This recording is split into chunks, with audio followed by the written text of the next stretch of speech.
կուսակցության։ Կարճ նաև անդրադարձ անեմ, որպեսզի մարդիկ, ովքեր նոր կմիանան կամ նախկինում տեղյակ չեն եղել, ՄԱԿ-ի փորձագետները կառավարությանը հարցադրումներ են ներկայացրել,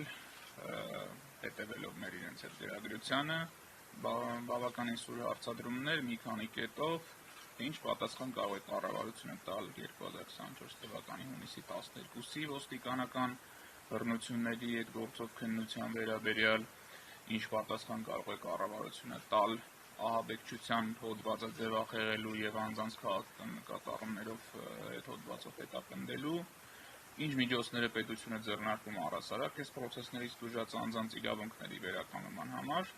եւ ինչպես նշվեց, մեր կառավարությունը շատ խուսափողական բնականաբար պատասխաններ է տվել, փորձելով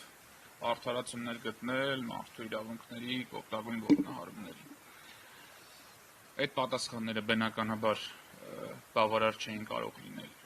փորձագետների համար, վստահ ենք, որ իրանք էլ հասկանում են դրանց խեղաթյուրված բնույթը, բայց ամեն դեպքում մենք էլ ենք հարկ համարել յուրաքանչյուր այդ պատասխանին առանձին անդրադարձով մեկնաբանել, մի օրինակ կարճ բերեմ, ընդհանրապես ասում են, որ այդ անձինք, ովքեր տուժել են հունիսի 12-ին, ստացել են մարմնական վնասվածքներ, իրենց վերաբերյալ նշանակված են դատաբժշկական փորձաքննություններ, հարցաքննություններ, ինտենսիվ քննություն է ընթանում։ Հիշեցնեմ, որ անցել է 2 տարի այդ իրադարձություններից, այդ օրվա միջադեպերին, երբ որ ցուցարարներին են մեղադրանք առաջադրելուց եղել, մոտ 1 ամիս էլ չի տևել երևի թե քննությունը, մարդկանց գործեր ուղարկել են դատարան զանգվածային անկարգություններ կատարելու մեղադրանքներով, բայց այդ նույն օրվա իրադարձությունները, որտեղ ոստիկանները ապօրինաբար կիրառել են չթույլատրված հատուկ միջոցներ, առայսօր քննությունը շարունակվում է։ Եվ կառավարությանը տրված պատասխանում, որ օրինակ նշանակել ենք փորձաքննություններ, ես ինքս մի քանի դեպքերով ուղեկցել եմ տուժած անձանց, ինչպես այդ օրվա, այնպես էլ դրան նախորդող մայիսի 30-ին, կարծեմ 30-ներ ԱԳՆ-ի դիմաց ոստիկանական բախումներից տուժածներին եւ այլն, մոտարապես 1-1.5 տարի հետո մարդկանց կանչում են, ասում են նշանակել ենք փորձաքննություն, կգնաս արդյոք փորձաքննության, մարդը, որ ասենք այդ օր ունեցել է կապտուկներ եւ անհապաղ պետք է ֆիքսվեր նրա նկատմամբ բռնության խոշտանգման դեպքերը, բնականաբար իմաստ չունի, որ այդ անձը գնա ներկայանա փորձաքննության, որտեղ հետք չի մնալու 1 տարի հետո։ Իհարկե կան մարդիկ, որոնք ավելի լուրջ մարմնական վնասվածքներ են ստացել, բայց նրանց իրավունքների պաշտպանության մասով էլ որևէ արդյունավետ միջոց առայսօր չի իրականացվել, ընդ որում այդ ամեն ինչը կատարվել է տեսախցիկների տակ, կենտրոնական փողոցում, լրատվամիջոցների ներկայությամբ, այդ բոլորի տեսագրությունները կան հստակ տեսագրություններ, ինչպես են ոստիկանները բռնություն գործադրում, օրինակ Աբրահամ Գասպարյանի նկատմամբ, հետագայում իր այդ կադրերը կան հիվանդանոցում արյունլվա վիճակում, կան բազմաթիվ այլ տեսանյութեր, այլ ցուցարարների ծեծի ջարդի ու այդ բեկորային վնասվածքներից ստացած խնդիրների եւ կհիշեք կենտրոնական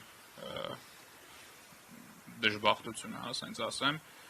վերաբերում էր ցուցարարներից մեկին, Եսային, ում ձեռքը անդամատները վնասվել էին ծայրատեսակի նռնակից եւ փաստորեն հաշմանդամություն է ձեռք բերել ոստիկանական գործողությունների ընթացքում։ Թվում է, թե ժողովրդավարական եւ իրավական պետությունում այս մարդու նկատմամբ պետք է լինի հատուկ ուշադրություն, նրա հարցը առաջնահերթ պետք է լուծվի, բայց ինչպես նշեց Տաթևիկը, երեք իմացանք, որ բացի այն, որ այդ անձը պատշաճ ուշադրության չի արժանացել որպես տուժող, այլև ընտրությունների ընթացքում, նախընտրական քարոզչության ընթացքում, պատահաբար հանդիպելով Ալեն Սիմոնյանի ՇՔ-խմբին, ցույց տալով իր վնասված ձեռքը, ասել է սրա համար դուք պետք է պատասխան տաք։ Հարց պատասխան ա եղել այդ մեզ սպառնում ես թե չի, ասել է ոչ, ես ձեզ ասեմ, որ օրենքով դուք սրա համար պատասխան եք տալու։ Դրանից հետո տեղի են ունեցել խուզարկություններ,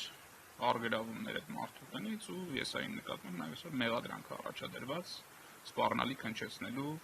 վերաբերյալ։ Այսինքն փոխարենը այս անձին, որ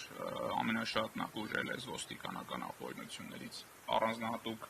հոգատարությամբ վերաբերվեն, մի հատ էլ քրեական հետապնդման են ենթարկում արդար պահանջի ներկայացնելու համար, երբ որ անձ ուղղակի ասել է ինձ պատճառված վնասի համար դուք օրենքով սահմանված կարգով պետք է պատասխան տաք։ Այս տեղեկությունը նույնպես մենք պատրաստվում ենք այսօր ներկայացնել ՄԱԿ-ի փորձագետներին եւ նաեւ այս տեղեկությունը կենտրոնում պահելով առաջիկայում փորձել ենք կապ հաստատել եւ նաեւ ձեր օգնությամբ խնդրելով որ տուժողներնելով ցանկություն կունենա իր իրավունքները պաշտպանել, մեր հետ կապ հաստատեն, որպեսզի կարողանանք ավելի համակարգային ներկայացնել յուրաքանչյուր անձի իրավունքների խախտում։